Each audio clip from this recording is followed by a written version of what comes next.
ಅಯ್ಯೋ ಅದು ಇದರಲ್ಲಿ ಹಲ್ಲಲ್ಲಿ ಚುಸ್ತಾ ಇದ್ದಾನೆ. ಅಯ್ಯೋ ಬಿಡ್ತಾನೆ ಅಲ್ವಲ್ಲ.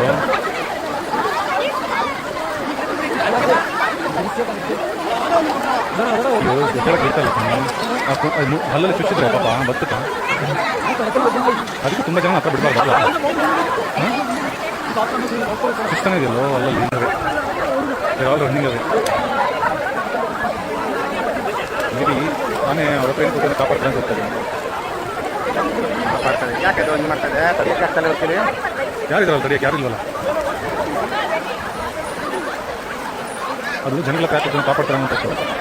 ಹಾಂ ಓಕೆ ಇಟ್ಸ್ ಕಮಿಂಗ್ ದಿಸ್ ಆಗಿ.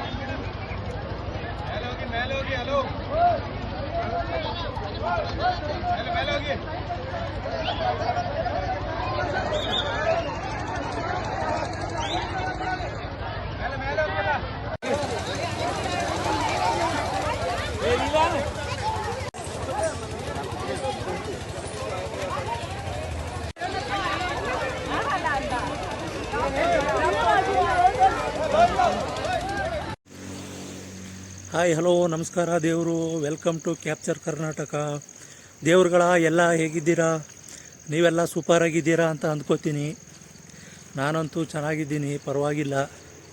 ದೇವ್ರುಗಳ ಇವತ್ತು ಏನಾಗಿದೆ ಅಂದರೆ, ಇವತ್ತು ಬೆಳಗ್ಗೆ ನಮ್ಮ ಕೊಡಗಿನ ದುಬಾರೆ ಕ್ಯಾಂಪಲ್ಲಿ 2 ಸಾಕಾನೆಗಳ ನಡುವೆ ಜಗಳ ಆಗಿ, ಈ ಜಗಳದಲ್ಲಿ ತಮಿಳುನಾಡಿನ ಓರ್ವ ಮಹಿಳೆ ಮೃತಪಟ್ಟಿದ್ದಾರೆ.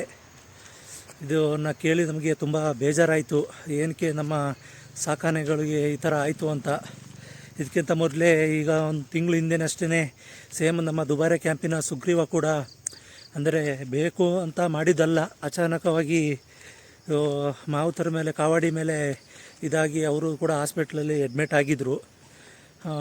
ಇವತ್ತು ಬೆಳಗ್ಗೆ ನಮ್ಮ ದುಬಾರೆ ಕ್ಯಾಂಪಿನ ಕಂಜನಾನೆ ಮತ್ತು ಮಕ್ನ ಆನೆ ಮಾರ್ತಂಡ ಇವುಗಳ ಮಧ್ಯೆ ಜಗಳಾಗಿ ಓರ್ವ ಲೇಡಿ ತೀರೋಗಿದ್ದಾಳೆ. ಇವಳು ಯಾವ ಥರ ಇದು ಏನಾಗಿದ್ದು, ಈ ಘಟನೆ ಏನಾಗಿದ್ದು ಅಂದರೆ, ಪ್ರತಿದಿನವೂ ಕ್ಯಾಂಪಲ್ಲಿ ಆನೆಗಳಿಗೆ ಸ್ನಾನ ಮಾಡಿಸ್ತಾರೆ. ಬೆಳಗ್ಗೆ 9 ಗಂಟೆಯಿಂದ 11 ಗಂಟೆ ಗಂಟ ಕ್ಯಾಂಪ್ ಓಪನ್ ಇರುತ್ತೆ. ಸೇಮ್ ಅದೇ ಥರ ಇವತ್ತು ಕೂಡ ಆನೆಗಳನ್ನ ಸ್ನಾನ ಮಾಡ್ಸೋಕ್ಕೆ ಅಂತೇಳಿ ಹೊಳೆಗೆ ಕರ್ಕೊಬಂದಿದ್ದಾರೆ. ಅಚಾನಕವಾಗಿ ಇವತ್ತು ನಮ್ಮ ಮಾರ್ತಂಡ ಆನೆ ಸ್ನಾನ ಮಾಡಿಸ್ತಿರೋದಕ್ಕೆ ಕಂಜನ್ ಬಂದು ಅಟ್ಯಾಕ್ ಮಾಡಿ ಫುಲ್ಲು ಸಿವಿಯರಾಗಿ ಗಾಯ ಆಗಿದೆ ಅಂತ ಹೇಳ್ತಾರೆ. ಅದು ಇವತ್ತು ಬೆಳಗ್ಗೆ ಏನು ನಡೀತು ಘಟನೆ ಅಂತ ನಮ್ಮ KA09 ಯೂಟ್ಯೂಬರ್ ಕಿರಣ್ ಅವ್ರ ಜೊತೆ ಸಂಪೂರ್ಣ ಮಾಹಿತಿ ತಿಳ್ಕೊಳ್ಳೋದ ಬನ್ನಿ. ಹಲೋ ಹಲೋ ಕಿರಣ್ ಸರ್, ನಮಸ್ತೆ. ನಮಸ್ತೆ, ಹೇಳಿ ಸರ್. ಏನು ಸರ್, ಇವತ್ತು ಬೆಳಗ್ಗೆ ದುಬಾರೆ ಕ್ಯಾಂಪಲ್ಲಿ ಏನೋ ಆನೆ 2 ಸಾಕಾನೆಗಳ ಮಧ್ಯೆ ಏನೋ ಇದಾಗಿದೆ ಅಂತ ನ್ಯೂಸ್ ಕೇಳ್ಪಟ್ಟೆ. ಏನು ಸರ್ ಅದು? ಹೌದು, ನಮ್ಮ ದುಬಾರೆ ಕ್ಯಾಂಪಲ್ಲಿ ಇವತ್ತು ನಮ್ಮ ಕಂಜ ಸುಮಾರು 26 ವರ್ಷದ ಆನೆ, ಅದು ಮತ್ತು ಸುಮಾರು 40 ವರ್ಷದ ಮಾರ್ತಾಂಡ ಆನೆ, ಮಕ್ನ ಆನೆ. ಅದೆರಡರ ಮಧ್ಯ ಒಂದು ಸ್ವಲ್ಪ ಫೈಟ್ ಆಗಿದೆ. ಅದು 2 ಒಂದೇ ಭಾಗದಲ್ಲಿ ಹಿಡಿದಂಥ ಆನೆ. ನಮ್ಮ ಸಕಲೇಶ್ಪುರ ಎಷ್ಟಲೂರು ಇದೆಯಲ್ಲ, ಅಲ್ಲೇ ಹಿಡಿದಂಥ ಆನೆಗಳು ಅದೆರಡೂ. ಅದು ಹಳೆ ದ್ವೇಷ ಇರುತ್ತೋ, ಇಲ್ಲಾಂದರೆ ಕ್ಯಾಂಪಲ್ಲಿ ಏನಾದ್ರು ಒಂದು ಸ್ವಲ್ಪ ಇರಿಸು ಮುರಿಸು ಅಂತಾರಲ್ಲ, ಈಗ ಒಂದೇ ಕ್ಲಾಸಲ್ಲಿ ಓದ್ತಾ ಇರ್ತೀರ, ಇಬ್ಬರ ಮಧ್ಯೆ ಫೈಟ್ ಆಗಿರುತ್ತೆ, ಏನಾರ ಆ ಥರ ಒಂದು ಇರುತ್ತೆ. ಅಲ್ಲಿ ಬೆಳಗ್ಗೆ ನಮ್ಮ ದುಬಾರೆ ಕ್ಯಾಂಪಲ್ಲಿ ಬೆಳಗ್ಗೆ 9:30 ಒಂದು 10:30 ತನಕ ಬಾತಿಂಗ್ ಅಂತ ಓಪನ್ ಮಾಡ್ತಾರೆ. ಆ ಬಾತಿಂಗ್ ಟೈಮಲ್ಲಿ 2 ಆನೆಗಳನ್ನೂ ಸ್ನಾನ ಮಾಡಿಸ್ಬೇಕಾದ್ರೆ ಸುಮಾರು 7-8 ಆನೆಗಳಿರುತ್ತೆ ಅಲ್ಲಿ. ಹರ್ಷ, ವನರಾಜ, ಹೇಮಾವತಿ ಅಂತ ಸುಮಾರು ಆನೆಗಳಿರುತ್ತೆ. ಆ ಟೈಮಲ್ಲಿ ಏನು ಮಾಡುತ್ತೆ, ನಮ್ಮ ಕಂಜನಾನೆ ಮಾರ್ತಾಂಡ ಆನೆಗೆ ಅಟ್ಯಾಕ್ ಮಾಡುತ್ತೆ. ಅಲ್ಲಿದ್ದಂಥ ಮಹಿಳೆ, ಅವರು ತಮಿಳ್ನಾಡು ಮೂಲದವರು, ಸುಮಾರು 33 ವರ್ಷ. ಅವರು ಪಾಪ ಬೇಜಾರಾಗುತ್ತೆ ಇದು ನೆನೆಸ್ಕೊಂಡ್ರೆ. ಅವರು ಆನೆ ಸ್ನಾನ ಮಾಡ್ಸೋಕ್ಕೆ ಅಂತ ಹೋಗಿರ್ತಾರೆ. ಆ ಟೈಮಲ್ಲಿ ಏನಾಗುತ್ತೆ, ಅವರು ಮಾರ್ತಾಂಡ ಆನೆ ಕಾಲ್ ಕೆಳಗಡೆ ಸಿಗಾಕೊಂಡು ಅವರು ಅಲ್ಲಿ ಇಮಿಡಿಯೇಟ್ ಸ್ಪಾಟಲ್ಲೇ ಸತ್ತೋಗ್ತಾರೆ. ಕಂಜನ್ಗೆ ಅವರು ಕಾವಡಿ ಆದಂಥ ಕಿರಣ ತುಂಬಾ ಕಂಟ್ರೋಲ್ ತಗೋತಾನೆ ಹೇಳ್ಕೊಳಕ್ಕೆ. ಅದಾದ್ರೂ ಅದು ಕಂಟ್ರೋಲ್ಗೆ ಸಿಗದೆ ಅದು ಚಾರ್ಜ್ ಮಾಡ್ತಾನೆ ಇರುತ್ತೆ. ಸುಮಾರು ಒಂದು ಅರ್ಧ ಗಂಟೆ ಚಾರ್ಜ್ ಮಾಡಿದೆ ಆನೆ ಅದು, ನಮ್ಮ ಕಂಜನ್ನು. ಅದು ಸಖತ್ತು ಸಾಫ್ಟ್ ಸ್ವಭಾವ ಅನ್ಬೋದು. ಸುಮಾರು ಒಂದು 3-4 ವರ್ಷ ದಸರಾ ಮಾಡಿದ್ದಾನೆ. ಹಾಗೆ ಒಂದು 50 ಕಾರ್ಯಾಚರಣೆಗಳು ಕೂಡ ಮಾಡಿದ್ದಾನೆ. ಯಾವತ್ತೂ ಈ ತರ ಆಗಿರಲಿಲ್ಲ. ಧನಂಜಯನ 2 ಸತಿ ಅಟ್ಯಾಕ್ ಮಾಡಿದ್ರು. ಆನೆ ಒಂಥರ ಸಾಫ್ಟ್ ಸ್ವಭಾವ ಅನ್ಬೋದು. ಏನು ಸರ್ ಇದಕ್ಕೆ ಮಸ್ತಿಗೆ ಏನೋ ಇತ್ತ ಸರ್ ಇದು? ಅದೇ ಈಗ ಲಾಸ್ಟ್ 2 ಮಂತ್ಸ್ ಬ್ಯಾಕು ಮಸ್ತ್ ಬಂದು ಇಳಿದಿತ್ತು. ಮತ್ತೆ ಈಗ ಸ್ಟಾರ್ಟ್ ಆಗ್ತಾ ಇದೆಯೋ, ಅದು ಹಾರ್ಮೋನ್ಸ್ ಚೇಂಜ್ ಆಗಿ ಏನೋ ಅದು ಅಗ್ರೆಸಿವ್ ಆಗಿದೆಯೋ, ಇಲ್ಲಾಂದ್ರೆ ಏನಾದ್ರು ಹಳೆ ದ್ವೇಷ ಇದೆಯೋ ಗೊತ್ತಿಲ್ಲ. ಅದು ಸಡನ್ ಆಗಿ ಅಟ್ಯಾಕ್ ಮಾಡಿ ಅದು ಬಿಡ್ತಾನೆ ಇಲ್ಲ. ಅದು ನೋಡ್ಬೋದು. ಅದು ಇದು ಹೇಳಿ ಇಟ್ಕೊಂಡು ಅಂಕುಶ ಕೇಳಿದ್ರು ಅದು ಕಂಟ್ರೋಲ್ಗೆ ಸಿಗದೆ ಅದು ಅಷ್ಟು ಚಾರ್ಜ್ ಮಾಡ್ತಾ ಇದೆ ಆನೆನ. ಈಗ ನಮ್ಮ ಮಾರ್ತಾಂಡ ಆನೆ ಕೂಡ ಒಂದು ಸಾವು ಬದುಕಿನ ಮಧ್ಯ ಹೋರಾಡ್ತಿದೆ. ಅದು 40 ವರ್ಷದ ಮಕ್ಕನ ಆನೆ. ಅದಕ್ಕೂ ಕೂಡ ದೇವರು ಬೇಗ ಹುಷಾರಾಗಲಿ, ಆಗಂಗೆ ಮಾಡಲಿ. ನಮಗೂ ಬೇಜಾರಾಗುತ್ತೆ ಅದರ ಒಂದು ಆನೆ ಕಳ್ಕೊಂಡ್ರೆ. ಅದು ಸಹ ಒಂದು 2-3 ಕಾರ್ಯಾಚರಣೆ ಮಾಡಿತ್ತು ನಮ್ಮ ಮಕ್ಕನ ಆನೆ. ತುಂಬ ಪ್ರಯತ್ನ ಪಟ್ಟರು ಅಲ್ಲಿರೋರು, ಆದರೆ ಇದು ಮಾಡಿಲ್ಲ. ಈಗ ನಮ್ಮ ಈಶ್ವರ್ ಖಂಡ್ರೆ ಸಾಹೇಬರು ಕೂಡ ಆದೇಶ ಹೊರಡಿಸಿದ್ದಾರೆ ನೋಡಿ, ಇವತ್ತು ಹತ್ರ ಹೋಗಿ ಸೆಲ್ಫಿ ತೊಗೋಬೇಡಿ, ರೀಲ್ಸ್ ಮಾಡಬೇಡಿ ಅಂತ. ಆದರೆ ನಾವು ಕೂಡ ಸುಮಾರು ವಿಡಿಯೋಗಳಲ್ಲಿ ಹೇಳ್ತಾ ಬರ್ತಾ ಇದ್ದೀವಿ, ದಯವಿಟ್ಟು ಯಾರು ಮಾವುತರು ಕಾವಡಿ ಇಲ್ಲದೆ ಇದ್ದಾಗ ಫೋಟೋ ತೆಗೆಸ್ಕೊಳಕ್ಕೆ ಹೋಗ್ಬೇಡಿ, ವಿಡಿಯೋ ಮಾಡಬೇಡಿ ದಯವಿಟ್ಟು. ಅದೊಂದು ವೈಲ್ಡ್ ಆ್ಯನಿಮಲ್, ವೈಲ್ಡ್ ಬಿಹೇವಿಯರ್ ಇದ್ದೇ ಇರುತ್ತೆ. ಅದು ಯಾವಾಗ ಪ್ರೆಡಿಕ್ಟ್ ಮಾಡೋಕ್ಕಾಗಲ್ಲ. ಅದು ಮಾವುತರಿಗೆ ಬಿಡಲ್ಲ ಅದು ಅಟ್ಯಾಕ್ ಮಾವುತರ ಜೀವನ ಹೆಂಗೆ ಅಂದರೆ ನೀರಿನ ಮೇಲೆ ಇರೋ ಗುಳ್ಳೆ ಥರ. ಅವ್ರು ಯಾವಾಗ ಏನಾಗುತ್ತೆ ಗ್ಯಾರಂಟಿ ಇಲ್ದಿರ ಲೈಫ್ ಅದು. ಆ ಥರ ಒಂದು ಇದರಲ್ಲಿ ಅವ್ರು ಬದುಕ್ತಾ ಇರ್ತಾರೆ. ಆದರೆ ಈಗ ನೋಡಿ, ನಾವು ದಸರಾದಲ್ಲೆಲ್ಲ ಸುಮಾರು ನೋಡಿರ್ತೀವಿ, ಕ್ಯಾಂಪಲ್ಲಿ ಕೂಡ ನೋಡಿರ್ತೀವಿ. ಬೇಡ, ಅವರು ಮಾವುತರು ಹೇಳ್ತಾರೆ, ನಮ್ಮ ಕಣ್ಣು ಮುಂದೆನೇ ಸುಮಾರು ಇನ್ಸಿಡೆಂಟ್ ನಡೆದಿದೆ.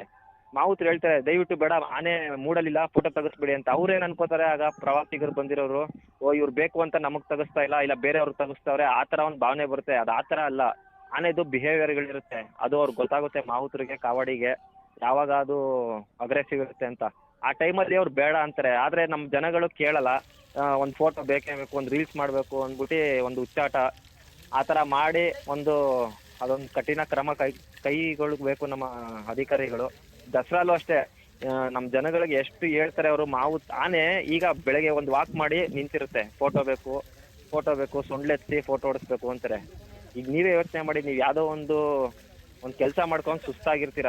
ಆ ಟೈಮಲ್ಲಿ ನಿಮ್ಮ ಜೊತೆ ಇರಬೇಕು, ಮಾತಾಡಬೇಕು ಅಂತ ಕೂತ್ಕೊಂಡ್ರೆ ನಿಮಗೂ ರೆಸ್ಟ್ ಬೇಕಾಗಿರುತ್ತೆ. ಅದನ್ನ ನಮ್ಮ ಜನಗಳು ಅರ್ಥ ಮಾಡ್ಕೋಬೇಕು. ಅದು ಒಂದು ಪ್ರಾಣಿನೇ, ಅದೇನು ಮೆಷಿನ್ ಅಲ್ಲ. ಹಿಂಗೆ ಆದರೆ ನೆಕ್ಸ್ಟ್ ಇನ್ನು ದಸರಾಗಳಲ್ಲಿ ನೋಡ್ಬೋದು. ಆಲ್ರೆಡಿ ಕೇರಳ ಭಾಗದಲ್ಲೆಲ್ಲ 4 ವೀಲ್ ಹಾಕಿ ಅದ್ರ ಮೇಲೆ ಒಂದು ಗೊಂಬೆ ಥರ ಆನೆ ಕೂರಿಸಿ ಮಾಡ್ತಾ ಇದ್ದಾರೆ. ಅದೇ ಒಂದು ಪರಿಸ್ಥಿತಿ ಬರುತ್ತೆ. ನಮ್ಮ ಜನಗಳು ಎಚ್ಚೆತ್ಕೊಡ್ತಿಲ್ಲ ಅಂದರೆ, ನಮ್ಮ ಜನಗಳಿಗೆ ದಯವಿಟ್ಟು ಕೇಳ್ಕೊಳ್ಳೋದೇನೆಂದರೆ, ಆನೆನ ದೂರದಿಂದ ನೋಡಿ. ಅದೇನು ಸಣ್ಣ ನಾಯಿ ಮರಿ ಅಲ್ಲ, ಅದು ದೂರದಿಂದ ನಿಂತ್ಕೊಂಡ್ರು ಸುಮಾರು 50 ಮೀಟ್ರಿಂದ ನಿಂತ್ಕೊಂಡ್ರು ಸಖತ್ತಾಗೆ ಕಾಣಿಸುತ್ತೆ. ಅದು ಆರಾಮಾಗಿ ನೋಡಿ, ಅದು ಹೋಗೋದನ್ನ ಎಂಜಾಯ್ ಮಾಡಿ ಸಾಕು. ಅದು ಬಿಟ್ಬಿಟ್ಟು ಹತ್ರ ಹೋಗಿ ಫೋಟೋ ಹೊಡ್ಸೋದು, ಇನ್ನೊಬ್ರು ಸೊಂಡ್ಲೆತ್ತಿ ಫೋಟೋ ಹೊಡ್ಸೋದು, ಅದೆಲ್ಲ ದಯವಿಟ್ಟು ಮಾಡಕ್ ಹೋಗ್ಬೇಡಿ. ಆಮೇಲೆ ಈಗ ಸಮ್ಮರ್ ಇರೋದ್ರಿಂದ ತುಂಬಾ ಕ್ರೌಡ್ ಇರುತ್ತೆ. ಆನೆಗಳಿಗೆ ಅದು ಕೂಡ ಕಿರಿಕಿರಿ ಅನ್ಸಿರುತ್ತೆ. ಏನು ಒಂದು 5 ಜನ 6 ಜನ ಬಾತಿಂಗ್ ಮಾಡಿಸಿದ್ರೆ ಒಂಥರ 100 ಜನ ಸ್ನಾನ ಮಾಡಿಸ್ತಾ ಇದ್ರೆ ಆನೆಗೂ ಒಂದ್ ಸ್ವಲ್ಪ ಕಿರಿಕಿರಿ ಆಗಿರ್ಬೋದು. ಅದು ಒಂದು ಕಾರಣ ಇರ್ಬೋದು.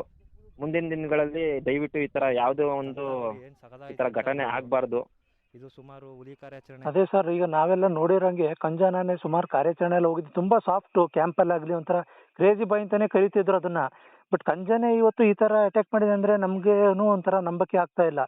ನಾವು ಅಷ್ಟೇನೆ, ಎಲ್ಲಿ ಎಷ್ಟೇ ಕ್ಯಾಂಪಿಗೆ ಹೋಗ್ಲಿ ಆನೆಗಳ ಹತ್ರ ತುಂಬಾ ದೂರದಿಂದನೇ ನೋಡ್ತೀವಿ, ಮಾಡ್ತೀವಿ, ಹತ್ರ ಹೋಗಲ್ಲ, ಫೋಟೋ ತೆಗೆಸ್ಕೊಳ್ಳೋದು. ನಮ್ಮ ಜನಗಳಿಗೂ ದಯವಿಟ್ಟು ಇದೇ ತರ ಎಲ್ಲರೂ ಇದು ಮಾಡಬೇಕು ಅಂತ ನಾವು ಅಂದ್ಕೊಳ್ತಿರೋದು. ನೋಡಿ, ಅಷ್ಟು ಸಾಫ್ಟ್ ಇರೋ ಆನೆನೇ ಇವತ್ತು ಈ ತರ ಆಗಿದೆ ಅಂದ್ರೆ ನಂಬಕ್ಕೆ ಆಗಲಿಲ್ಲ ನನಗೆ. ಒಂದು 2-3 ಸೆಕೆಂಡು ಫಸ್ಟ್ ಸ್ಟಾರ್ಟಿಂಗು.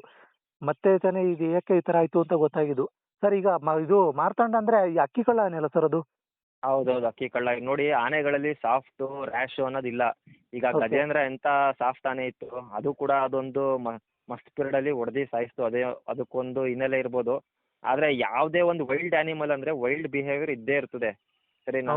ಮನುಷ್ಯನಲ್ಲಿ ಒಬ್ಬ ರಾಕ್ಷಸ ಹೆಂಗಿರ್ತಾನೆ, ಅವನಿಗೂ ತಡೆಯೋವರೆಗೆ ತಡಿತಾನೆ. ಅದಾದ್ಮೇಲೆ ಅವನಿಗೂ ಒಂದು ಸರ್ಟನ್ ಪೀರಿಯಡ್ ಆದಮೇಲೆ ಅವನು ರಿಯಾಕ್ಟ್ ಮಾಡಲೇಬೇಕು. ಅದೇ ಥರ ಒಂದು ಕಾಡು ಪ್ರಾಣಿಗಳು ಅದೇನು ಈಗ ಕ್ಯಾಂಪಲ್ಲೇ ಹುಟ್ಟು ಬೆಳೆದಿರೋ ಆನೆ ಮರಿಗಳೇ ಕೂಡ ಅದು ರಿಯಾಕ್ಟ್ ಮಾಡಿಬಿಡುತ್ತೆ ಒಂದೊಂದು ಟೈಮು, ವೈಲ್ಡ್ ಬಿಹೇವಿಯರ್ ಮಾಡುತ್ತೆ.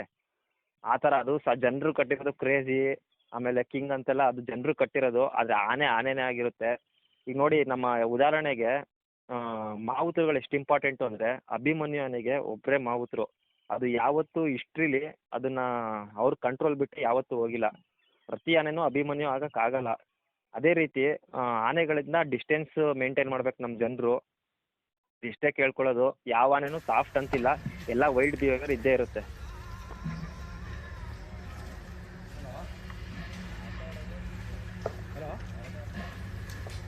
Hello hello hello hello hello hello hello